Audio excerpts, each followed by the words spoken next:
তোমরা সবাই কেমন আছো? আশা করি সবাই ভালো আছো। আমিও খুব ভালো আছি। আর একটা নতুন দিন, আর একটা নতুন ব্লগ নিয়ে তোমাদের সামনে চলে এসেছি। চলো আজকে সকাল থেকে কী করি তোমাদের সবই দেখাবো, আমার পাশে থেকো।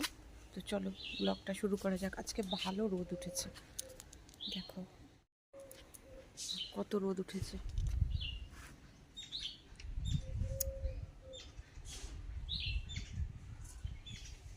দেখছো, ভালো রোদ উঠেছে, আজকে গরম পড়ে গেছে।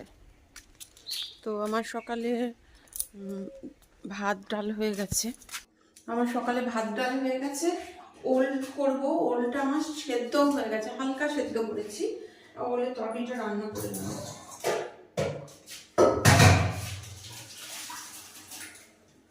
সকালে সবার টিফিন খাওয়া হয়ে গেছে।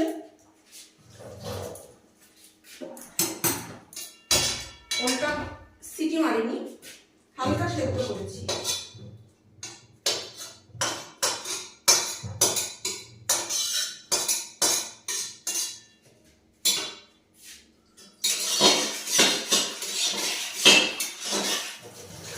আজকে শুক্রবার, আমাদের নিরামিষ। তো নিরামিষ খাবো। বিউলির ডাল করেছি। তোমাকে তো বলেছি নিরামিষ খেলেও আমরা পেঁয়াজ রসুনটা খাই।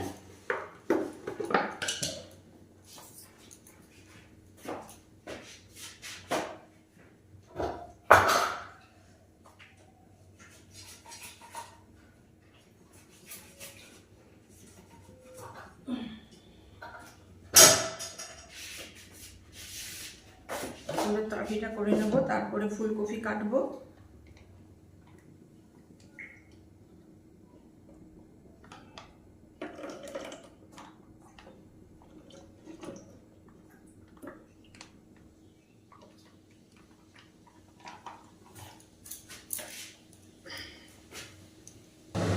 কড়াইতে তেল দিয়ে দিয়েছি, কালো জিরা ফোড়ন দেবো।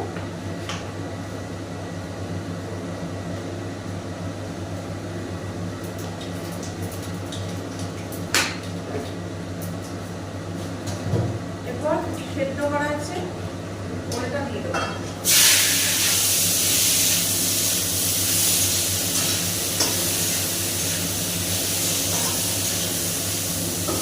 ওলটা রান্না হয়ে গেছে। ওলটা রান্না হয়ে গেছে, এখন ফুলকপিটা করে নেব। ফুলকপিটা ধোয়া হয়ে গেছে।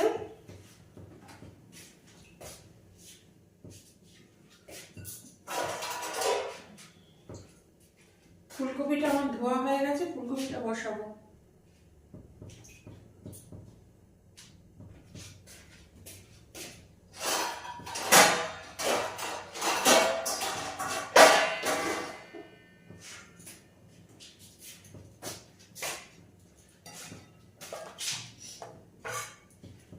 তেলটা গরম হয়ে গেছে, ফোড়ন দেব।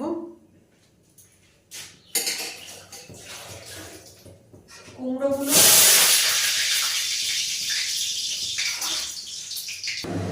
ফোড়ন দেব, গোটা জিরা ফোড়ন দেব।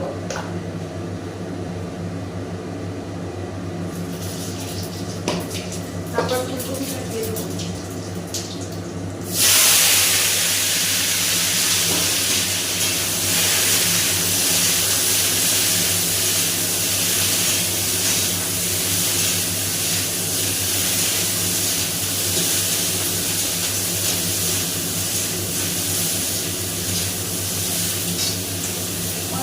দিয়ে দেবো। এখন আর ফুলকপি ভাপাতে হয় না, ভাপালে কি হয়, ফুলকপিগুলো সব গলে যায়, খাওয়াই যায় না। ওই জন্য ভেজেই করবো, আর ভাপাই না।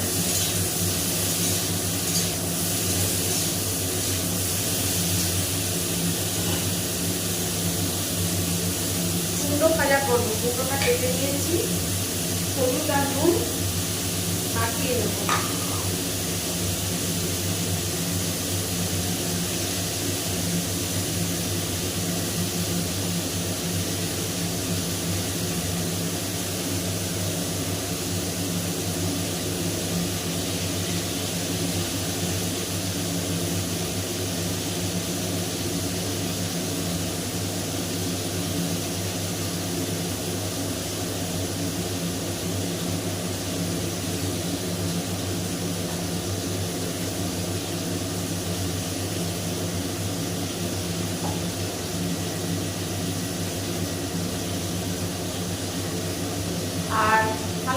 দেবো, কারণ কুমড়োটা একটু টেস্ট স্বাদ লাগে তো, হালকা একটু চিনি দেবো।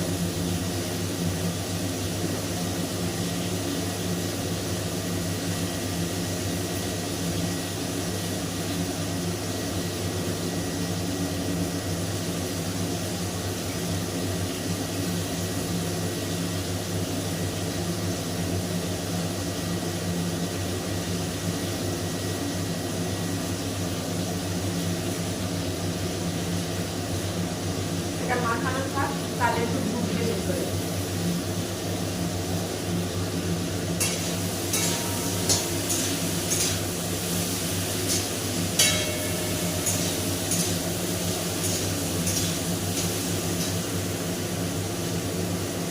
এখন থেকে আবার স্টার্ট করলাম, এখন চা করব, চা করে দেবো, তারপরে সন্ধ্যাবাতি দেবো।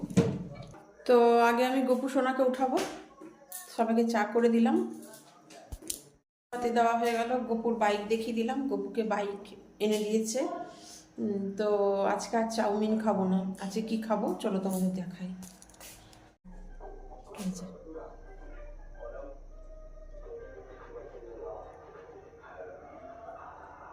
বাটাটা দিয়ে দিচ্ছি। তো একটা খুশির খবর আছে। কি খবর দেখিয়ে বলবো, চলো। এই দেখো আমার খুশির খবর, স্কুটি। এই দেখো, ছিল সাদা স্কুটি ছিল, তো ওটা খুব ভারী। এই যে এই দেখো, একটু আগে স্কুটিটা নিয়ে আসা হলো। এই দেখো স্কুটি, খুব দরকার স্কুটির একটা ঘরে, খুব দরকার। তোমার দাদা ভাইয়ের তো বাইক আছে, তো স্কুটির একটা দরকার ছিল। এই দেখো, একটু আগেই নিয়ে আসলো।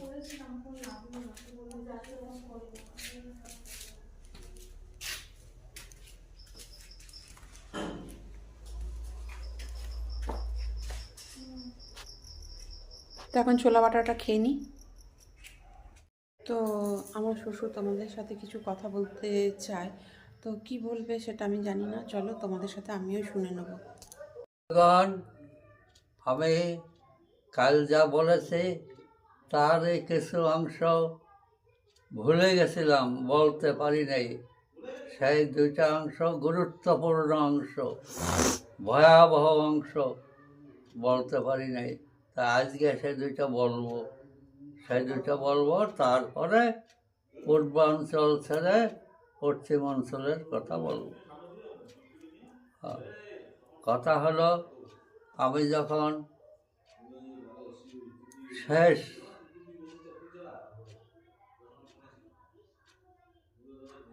ওখান থেকে চলে আসি, তখন আমার বাড়িতে কে কে ছিল তাই বলছি। সেটা হলো, আমাদের প্রায় 40 বিঘা জমি ছিল, তার মধ্যে 18 বিঘা জমি বাড়ির প্লট। বাড়িতে দুখানা বসবাসকারী ঘর ছিল, একখানা মণ্ডপ ছিল, আর একটা রান্নাঘর ছিল, আর একটা জ্বালানি কাঠের ঘর ছিল, বৎসরের জ্বালানি কাঠ করে রাখা হতো। আর একটা খড়ের ঘর ছিল, গরু খাবে, গরু থাকতো সবসময় আমাদের বাড়ি। আর একটা গরুর ঘর। এই 6-7খানা আমাদের বাড়িতে ঘর ছিল। সেটা আমি আসার সময় জ্যাঠাতো বাবা ছিল, ভাই বোনরা তখন ছিল, জ্যাঠাতো ভাই ছিল, তারাই দেখভাল করতো। ওগুলি পরে কী হয়েছে জানি না। আর মা, ভাই বোন এরা এই দিকে চলে আসছিল, সেটা পরে বলবো।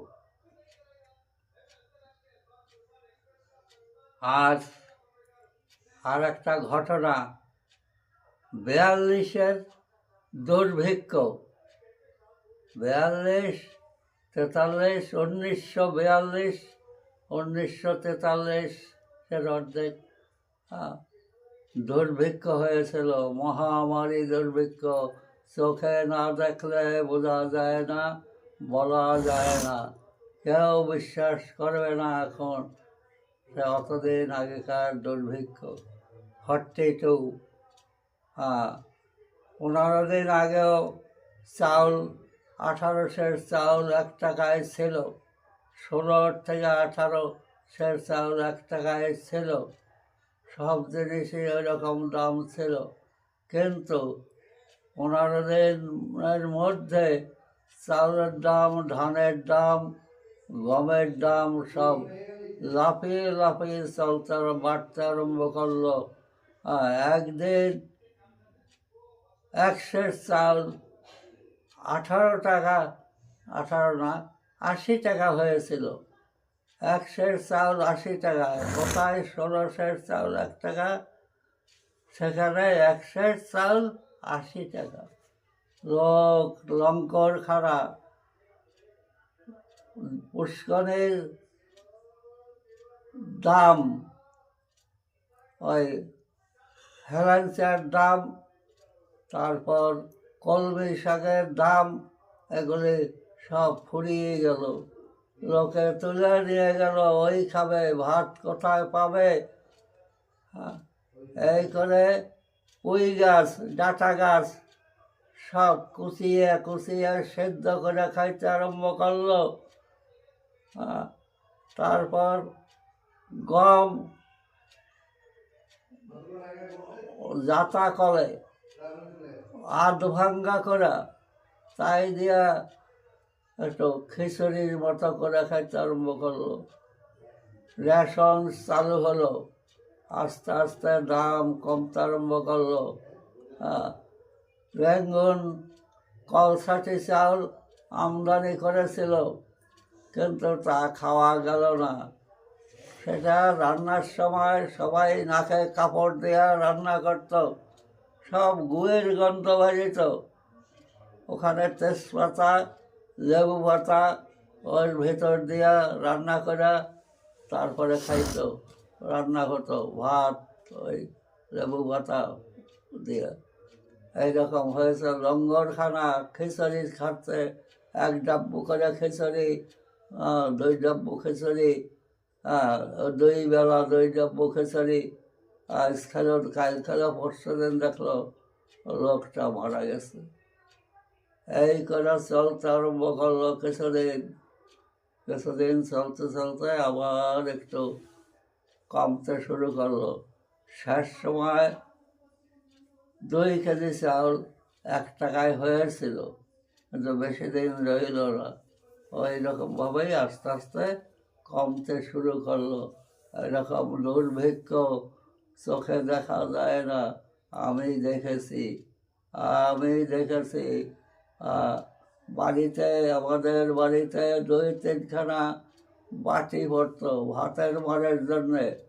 আগে যে বাটি দিত তাকেই দেওয়া হতো, কারণ এত চাউল তো রান্না হয় না যে 3 বাড়িতে ভাগ করে নেওয়া যায়। ওই হতো, এরকমভাবে চলছে। পুঁই গাছের ঝাঁকা কেটে কুচি কুচি করে পুঁই গাছের আগা খেয়ে যেত সেদ্ধ করে। ডাঁটা, হেলেঞ্চা শাক, কলমি শাক, বরবটি শাক, এইসব খেয়ে নিত, আর কিছু খাবার ছিল না। এই করে দুর্ভিক্ষ। আবার মিলিটারিতে লোক নিতে আরম্ভ করলো, তখন লোক একটু স্বস্তি পাইল, কারণ চাকরি ছিল না। মিলিটারিতে দিতে লাগলো, এই জন্যে মিলিটারিতে সৈন্য কমে গেছিল, সৈন্য ছিল না, সেজন্যে লোক নিতে আরম্ভ করলো। খাদ্যের দাম বেড়ে গেল, একটু কমলো, কমে ওইভাবে স্থিতিশীল রয়ে গেল। কিন্তু আগের মতো কি আর আসবে? 16 সের 18 সের চাউল 1 টাকায়, তা কোনো দিনই আসবে না। এই বলে আমি দুর্ভিক্ষের কথা শেষ করলাম। আমার বাড়ির কথাও শেষ করলাম, দুর্ভিক্ষের কথাও শেষ করলাম। এরপরে আমি 47-এর প্রথম দিকে চলে আসি পশ্চিমাঞ্চলে। সেখানে আইসা, এটা বলবো এখন থেকে? স্টার্ট, হ্যাঁ, বলো। এটা কয় নম্বর? 4। এগুলো আমি পূর্ববঙ্গে পূর্বাঞ্চল ছেড়ে পশ্চিমাঞ্চলে আসছি। আসি, আমার বোনের বাড়ি ছিল কালীঘাট, কলকাতা। সেখানে আইসা উঠি একজন লোকের সঙ্গে। আমার বয়স তখন বেশি না, কম। আর কলকাতা আমাকে পৌঁছে দিয়ে উনি চলে গেলেন। তারপরে ওখানে আমি থাকতে আরম্ভ করলাম। ওটা ভাড়া বাড়ি ছিল, ভাড়া বাড়ি অনেক দিন। ওখানে প্রায় 7-8 মাস ছিলাম। 7-8 মাস থাকার পরে আমার দেখছি বাবা চলে আসছে, ভাই বোনরা আসেনি, বাবা চলে আসছে। কেন? তার এক ছাত্র বিলেত থেকে ডিগ্রি নিয়ে অফিসার হয়ে, টেকনিক্যাল ট্রেনিংয়ের অফিসার হয়ে কলকাতায় আসছে। ওই খবর পেয়ে আমাকে ওখানে নিয়ে যাওয়ার জন্য কলকাতায় আসলো। সকালে আসলো, সেই কথা আমার ভগ্নিপতিকে বললো যে এই অবস্থা কথা। তখন বলে কাল চলেন, নিয়ে যাই। বলে না, কাল দেখার কোনো কাজে ব্যস্ত থাকলে হবে না, রবিবার চলো। রবিবার সকালে আমাকে আর বাবাকে নিয়ে চিনি না তো, ওখানে নিয়ে শ্যামবাজারে থাকেন উনি, শ্যামবাজারে থাকেন। ওখানে নিয়ে গেল, নিয়ে গিয়ে ওই নম্বরে ঢুকলো। দরজা খুলে ওই ভদ্রলোক বেরিয়ে আসলো। বাবাকে দেখে বললো, ধরে মাস্টারমশাই যে, আসেন আসেন আসেন, এই বলে ডাইকা ঘরে নিল। আমার বাবা স্কুল মাস্টার ছিল। ওনার একটা পাঠশালাও ছিল আলাদা, সরকারি অনুমোদন পেয়েছিল। প্রায় 80-90 জন ছাত্র ছাত্রী ছিল, 80-90 জন। ওইটা তার নিজস্ব। 4 জন মাস্টার থাকতো, তাদের মাইনা দিত। মাইনা নিয়ে প্রাইমারি স্কুল চলছিল। এই মাস্টারমশাই বোঝা তাকে ঘরে নিয়ে গেল। আমরাও ঘরে ঢুকলাম। চা টা দিল, জিজ্ঞাসাবাদ করছে সব, কেমন আছেন, দেশের অবস্থা কি, এইসব জিজ্ঞাসাবাদ করার পরে মুড়ি মেখে দিল। আমরা 3-4 জনে বসে মুড়ি খেলাম, চা খেলাম। তারপরে বাবা বলল যে আমার ছেলেটাকে কিছু করে দাও। ছেলেটাকে কিছু করে দেবো। ঠিক কথা বলছেন মাস্টারমশাই, আমি একটা টেকনিক্যালে ঢুকিয়ে দেবো, তবে 1-2 মাস দেরি হবে, কিছুদিন দেরি হবে। ওই ভদ্রলোক আমাকে বলল, তুমি রেশন কার্ড করো, একটা চিঠি লিখে দিচ্ছি, এইটা নিয়ে কালীঘাট একটা অফিস আছে রিফিউজি ক্যাম্পের, সেখানে যাও, একটা রিফিউজি সার্টিফিকেট নিয়ে আসো, 18 বছরের কম যেন না হয়। এই কথা বলে দিল। আনো, আনার পরে আমার সঙ্গে দেখা করো 28 থিয়েটার রোড আমার অফিস। সকাল 10টায় যাই আমি, তুমি 10টায় গিয়ে আমার সঙ্গে দেখা করো এইগুলো নিয়ে। এই বলে আমি ওগুলি সব জোগাড় করে আমি গেলাম। গিয়া দেখি উনি বসে আছেন। আমাকে দেখে বলো, তুমি এসে গেছো, ঠিক আছে বসো। আর 20 থিয়েটার রোড, হ্যাঁ, হুম। ওইটা মনে রাখবা। ওখানে প্রথম পঞ্চায়েত হলো, আবার কালকে বলবো ওই থিয়েটার রোডে যাইতে বললো, এটা মনে রাখবা কিন্তু। এই না, আবার কালকে তোমাদের সঙ্গে দেখা হবে। ভালো থেকো, খাওয়া দাওয়া করা, বিশ্রাম করো, তারপর শুয়ে পড়ো। আমার খাওয়া দাওয়া হয়ে গেছে, ওষুধপত্র খাওয়া হয়ে গেছে, আমি এখন শোব। এরপরে কি আছে? শুনলে আমার শ্বশুর মশাইয়ের ছোটবেলার সত্যিকারের ঘটনা, কি রোগ হয়েছিল, সেই রোগ থেকে কি করে তিনি সুস্থ হলেন, কি করে সেই রোগ থেকে বেরিয়ে আসলেন, অনেক কিছু নিয়ম মেনে, অনেক সেদ্ধ খেয়ে সেখান থেকে বেরিয়ে আসা প্রচুর কষ্টের। কারণ সব কিছু ছেড়ে দিয়ে শুধু সেদ্ধ খেয়ে থাকাটা সত্যি খুব কষ্টের। তো আমিও তোমাদের সাথে শুনে নিলাম, আমি জানতাম না।